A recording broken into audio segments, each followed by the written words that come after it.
الحمد لله وكفى وسلام على عباده الذين اصطفى أما بعد فأعوذ بالله من الشيطان الرجيم بسم الله الرحمن الرحيم واعتصموا بحبل الله جميعا ولا تفرقوا সম্মানিত হাজিরিন, সম্মানিত তাওহীদি জনতা, ইসলামী আন্দোলন বাংলাদেশ ঝিনাইদহ সদর উপজেলার আওতাধীন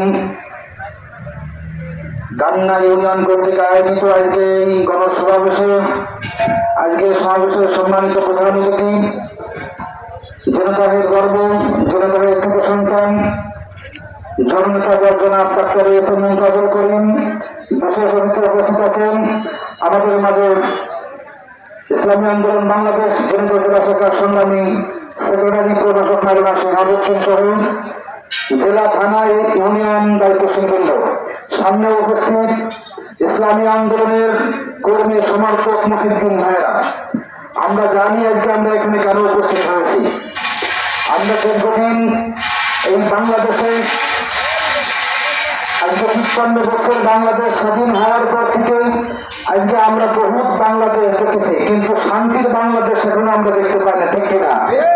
বহুত বাংলাদেশ দেখেছি, সবুজ বাংলাদেশ দেখেছি, স্মার্ট বাংলাদেশ দেখেছি, ডিজিটাল বাংলাদেশ দেখেছি, কারো স্বামীর বাংলাদেশ দেখেছি, কারো বাপের বাংলাদেশ দেখেছি, কিন্তু আমরা এখনো ইসলামের বাংলাদেশ দেখতে পাই না, ঠিক কিনা?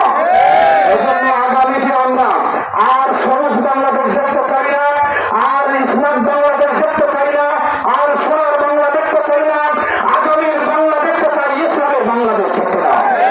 এজন্য ইসলামের বাংলাদেশ দেখতে হলে আগামীতে আমাদেরকে ইসলামী আন্দোলন সহ ইসলামী আন্দোলনের কর্মীদেরকে কাজ করতে হবে। কাজ করতে হবে না ঘরে বসে থাকতে হবে, বলেন? কাজ করতে হবে।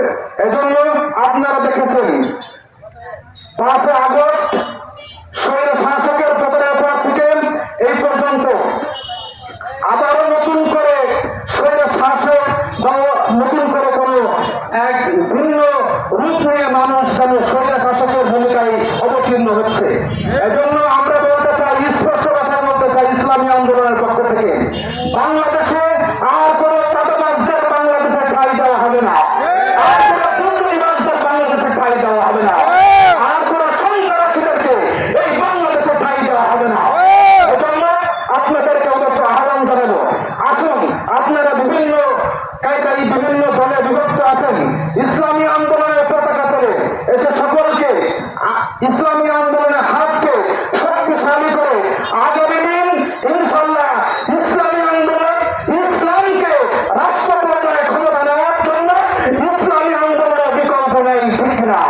এজন্য আগামীর বাংলাদেশ হবে ইসলামের বাংলাদেশ, আগামী বাংলাদেশের সংবিধান হবে আল কোরআন, ঠিক না? এজন্য আমি আমার সংক্ষিপ্ত